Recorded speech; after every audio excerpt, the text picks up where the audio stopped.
Death सारे Muslims जो है वो हेवन में जाते हैं, and whoever is non-Muslim will go to hell. So I wanted a clarification on this point कि हर एक की आफ्टर डेथ जो डिसाइड होता है वो अपने कर्म पर होता है. तो मुझे इस बात के ऊपर क्लैरिफिकेशन चाहिए थे कि why all Muslim will go to heaven and non-Muslim will go to hell. If at all we do good deeds, like if non-Muslim also does good deeds, why they will go to hell? बहन ने अच्छा सवाल पूछा है कि उनकी एक सहेली ने कहा कि मुसलमान आखिरत में जन्नत में जाएंगे, गैर मुस्लिम दोजख में जाएंगे. मुस्लिम मतलब वो जो अमन हासिल करता है, अल्लाह सुब्हानहू व तआला के अहकामात के मुताबिक चलता है, कुरान और सही हदीस पे अमल करता है, उसे कहते हैं सही मुस्लिम. ये बिल्कुल सही है कि जो अमली तौर पे सही मुसलमान है वो इंशाअल्लाह जन्नत में जाएगा. लेकिन आपका सवाल था कि जो गैर मुस्लिम अच्छे अमाल करते हैं वो क्यों नहीं जन्नत में जाएंगे. बहन, जन्नत में जाने के लिए 4 शराइत है. जब मैं मेरा 10th स्टैंडर्ड पास किया, मैं सेंट पीटर्स स्कूल से फारिग हूं, जब मैं ICSE में था 10वीं में, मेरे एग्जामिनेशन में 6 कंपल्सरी सब्जेक्ट्स थे. English, mathematics, science, geography, history, Hindi, 6 subjects compulsory. 6 subjects में पास होना कंपल्सरी है. इसी तरीके से इंसान को जन्नत में जाने के लिए 4 शराइत है. यह लिखा है सूरह अल असर में, सूरा नंबर 103 आयत नंबर 1, 2, 3, जिसमें अल्लाह ताला फरमाते वल अस्र इन्नल इंसान लफी खुस्र इल्ला लज़ीना आमनू व अमिलु सॉलिहाति व तवासौ बिल हक़ व तवासौ बिस सब्र. अल्लाह सुब्हानहू व तआला कसम खा रहे हैं वक्त की, असर की. बेशक इंसान खसारे में है. सिर्फ वो लोग जो 4 चीज में सफलता पाते हैं वो लोग खसारे में नहीं हैं. और ये 4 चीजें ईमान, अमल सॉलिहात व तवासौ बिल हक़ व तवासौ बिस सब्र. जिस तरीके से मुझे 10th स्टैंडर्ड पास करने के लिए 6 सब्जेक्ट्स में पास होना कंपलसरी है. मिसाल के तौर पे अगर मुझे mathematics, English, history, geography, science में 99% मार्क्स मिलते हैं, 99%,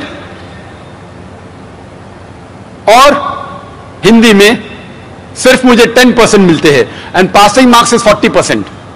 पास होने के लिए 40 मार्क्स की जरूरत है. अगर एक सब्जेक्ट में, हिंदी में मुझे 10% मार्क्स मिलते हैं और बाकी 5 सब्जेक्ट में 99% मार्क्स मिलते हैं, क्या मैं 10th स्टैंडर्ड पास करूंगा कि नहीं?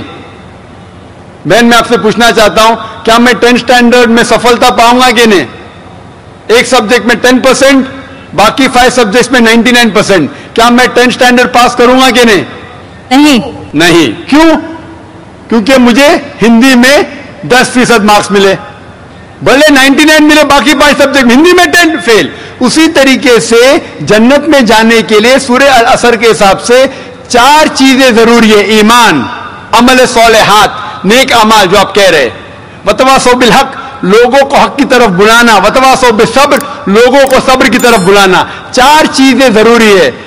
एक भी चीज अगर इन चारों में से मिसिंग है, मौजूद नहीं है, अगर आप एक भी चीज में फेल होते हैं तो आप जन्नत में नहीं जा सकते.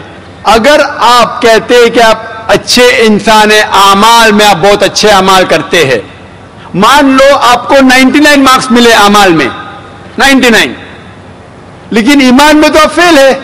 आप ये नहीं मानते कि अल्लाह एक और मोहम्मद सल्लल्लाहु अलैहि वसल्लम आखिरी पैगंबर है, जो सारी मजहबी किताब में लिखा है, तो आप ईमान में फेल है. आप कितने भी नेक काम करो, 99% मिले, 100% मिले, बाकी 3 हिस्से में ईमान में लेकिन फेल हुए, तो आप जन्नत में नहीं जाएंगे. इसी तरीके से अगर कोई इंसान नाम का मुसलमान है, नाम का मुसलमान है, अच्छे अमाल नहीं करता है, नेक अमाल नहीं करता है, वतवासौ बिल हक, दावत नहीं देता है, लोग को हक के राह पे नहीं बुलाता है, या लोग को सब्र की तरफ नहीं बुलाता है, सिर्फ नाम का मुसलमान है, मोहम्मद, सुल्तान, जाकिर, अब्दुल्ला, तो वो जन्नत में नहीं जाएगा. उसे जन्नत में जाने के लिए ईमान, अमल सॉलिहात, वतवासौ बिल हक, वतवासौ बिस सब्र, चारों चीज की जरूरत है.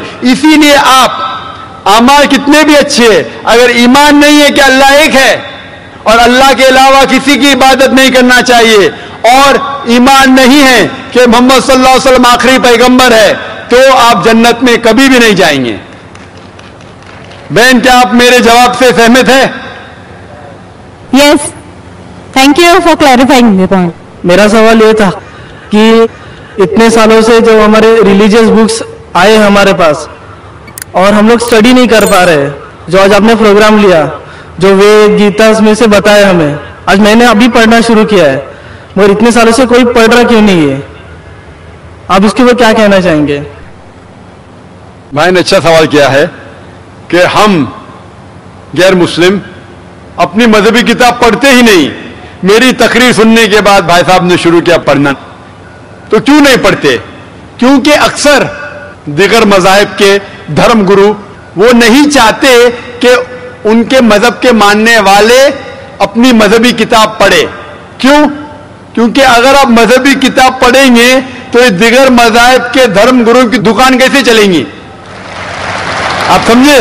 تو اسی لیے جو قرآن میں لکھا ہے، سب سے بہترین جس طریقے سے غیر مسلمان سے کوئی مسلم بات کر سکتا ہے، وہ سورہ عمران سورہ نمبر 3 آیت نمبر 64، تعالوا الی کلمۃ سواء بیننا بینکم، آؤ ہم اس بات کی طرف جو آپ اور ہم میں یکساں ہے۔ اسی لیے میں جب تقریر کرتا ہوں یکسانیت کے بارے میں کرتا ہوں، میں اختلافی تقریر بھی کر سکتا ہوں لیکن اس سے کوئی فائدہ نہیں، میں چاہتا ہوں کہ آپ حق کی طرف آئے۔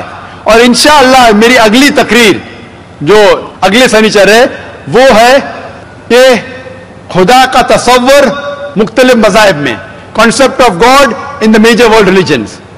لوگ دھرم گرو یہ نہیں چاہتے کہ ان کے دھرم کے ماننے والے اپنے دھرم کی کتاب پڑھے۔ اسی لیے میں کہتا ہوں کہ ہندو لوگ جو ہندو ہے، میں نے لاسٹ ٹائم کہا تھا آزاد میدان میں جب لیکچر ہوا تھا 2001 میں، تقریباً 7 سال پہلے، میں نے کہا تھا گورنمنٹ سے کہ گورنمنٹ سنسکرت پہ توجہ دینا چاہیے۔ ہندوؤں کو کہنا چاہیے سنسکرت پڑھو، اپنی مذہبی کتاب پڑھو، تو آپ خدا کے اور قریب آئیں گے، خدا کے قریب اور آئیں گے، آپ اور ہم میں اور بھائی چارہ بڑھے گا۔